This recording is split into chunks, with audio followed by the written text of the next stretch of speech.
Hello everyone, आज के video में हम एक न्यू यूनिट स्टार्ट करेंगे। यूनिट का नाम है linear equation in one variable और आज हम इसका फर्स्ट प्रॉब्लम स्टडी करेंगे।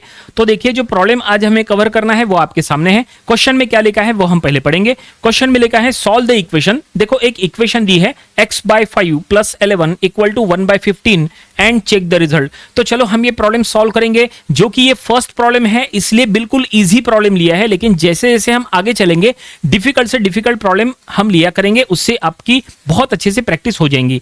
तो ये प्रॉब्लम सॉल्व करने के लिए सबसे पहले आपको ये चेक करना पड़ेगा कि ये लीनियर इक्वेशन है क्या और इसमें वन वेरिएबल है क्या।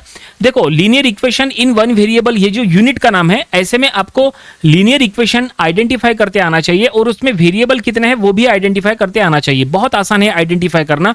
चलो बताते हैं। तो यहां पे आप देख सकते हैं ये जो इक्वेशन है ये एक लीनियर इक्वेशन है। इसमें जो वेरिएबल है सिर्फ एक ही वेरिएबल है। देखो, x इज अ वेरिएबल। बाकी जो 5, 11, 15 जो है ये क्या है, ये कांस्टेंट्स है। कांस्टेंट क्या होते हैं, वेरिएबल क्या होते हैं वो पहले आप समझ लो। कांस्टेंट उसे कहते हैं जिसकी वैल्यू हमेशा फिक्स होती है और वेरिएबल उसे कहते हैं जिसकी वैल्यू हमेशा चेंज होती रहती है, वेरी होती रहती है। ठीक है, तो यहां पे जो x है वो एक वेरिएबल है और ये वेरिएबल का पावर 1 है। देखो क्या लिखा है, ओनली x। यहां कहीं x², x³ x⁴ ऐसा लिखा है क्या? नहीं, ओनली x लिखा है। x का पावर 1 है। हमेशा ध्यान में रखो, अगर कोई इक्वेशन में वेरिएबल का पावर 1 हो और वो इक्वेशन में एक ही वेरिएबल हो तो ऐसी इक्वेशन को बोलते हैं linear equation in one variable. Simple सा डेफिनेशन है।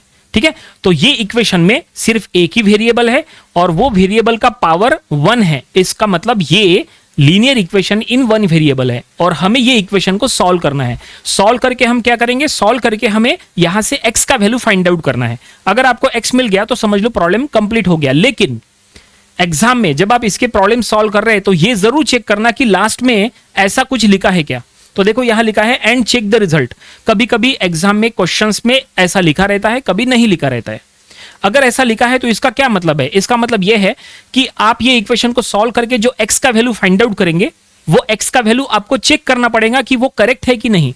इसका मतलब वो इनडायरेक्टली क्रॉस चेक करना है कि आपका आंसर करेक्ट है कि नहीं, वो आपको क्रॉस चेक करना पड़ेगा। इसी में उसकी स्टेप्स आपको शो करना पड़ेगा, उसके आपको मार्क्स मिलेंगे। ठीक है, तो चलो अब हम यहाँ वो सब कुछ हम सॉल्व करेंगे, चेकिंग वगैरह सब करेंगे। तो पूरा वीडियो देखिए ताकि आपको सब ये समझ में आ जाए। ठीक है ना। तो देखो, सबसे पहले क्या करना है, गिवन जो इक्वेशन है, गिवन लीनियर इक्वेशन हम वो यहां लिख लेंगे। गिवन इक्वेशन इज, तो क्या दिया है, x/5 + 11 = 1/15। तो हमें क्या करना है, यहां से इसको सॉल्व करके x का वैल्यू फाइंड आउट करना है। अब ये x का वैल्यू फाइंड आउट अगर करना है यहां पे, तो सॉल्व करने के मेथड 2-3 अलग अलग हो सकते हैं। कोई भी मेथड से सॉल्व करो, कोई फर्क नहीं पड़ता, आंसर एक ही आता है। अलग अलग बुक में अलग अलग दिया हो सकता है, उससे कोई फर्क नहीं पड़ता। आप एग्जाम में कोई भी एक मेथड फॉलो करना, आपको फुल मार्क्स मिल जाएंगे। या तो आप पूरे इक्वेशन को 5 से मल्टीप्लाई करो, उसके थ्रू x निकालो, या तो आप ये 11 को राइट साइड में शिफ्ट करके आप फिर क्रॉस मल्टीप्लिकेशन करना, उसके थ्रू भी x निकालो, या फिर आप एक काम कर सकते हैं 11 दोनों साइड में प्लस माइनस करो, वो भी हो सकता है। नंबर ऑफ मेथड हो सकती है, कोई दिक्कत नहीं है, कोई भी एक मेथड का यूज करो। तो हम एक काम करेंगे, ये 11 को उधर शिफ्ट कर लेते हैं। सो x/5 = 1/15 - 11। अब राइट साइड में क्रॉस मल्टीप्लिकेशन करो।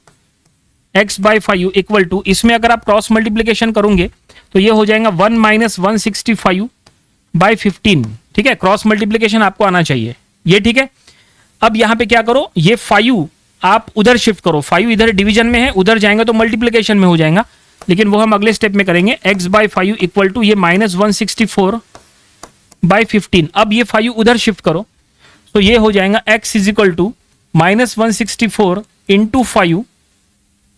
ठीक है, × 5 / 15।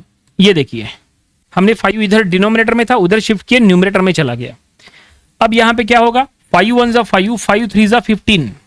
ओके, तो ये ऐसा होगा, x = -164/3। अब 164 को 3 से डिवाइड कर सकते हैं क्या, वो चेक करो।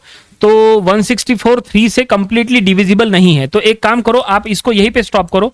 तो ये हमें x मिल गया, इसको आगे और सॉल्व मत करो। अगर आप सॉल्व करने को जाओगे पॉइंट में वगैरह आंसर आएगा, उतना कॉम्प्लिकेटेड मत बनाओ। सिंपल हमें x का वैल्यू मिल गया। क्वेश्चन में जो इक्वेशन सॉल्व करने के लिए कहा था, हमने इक्वेशन को सॉल्व कर लिया है, हमें रिजल्ट मिला है x।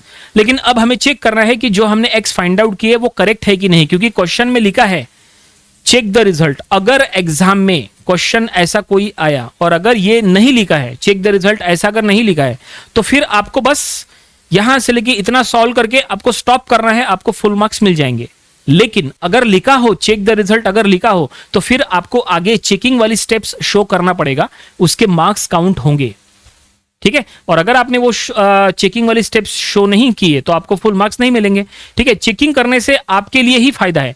चेकिंग करने से ये कंफर्म हो जाएगा कि जो आपने एक्स फाइंड आउट किए हैं वो करेक्ट है कि नहीं। ठीक है, तो चलो अब हम यहाँ पे चेक करेंगे। तो हम यहाँ लिख लेंगे चेकिंग वाली स्टेप्स हम यहाँ पे शो करेंगे।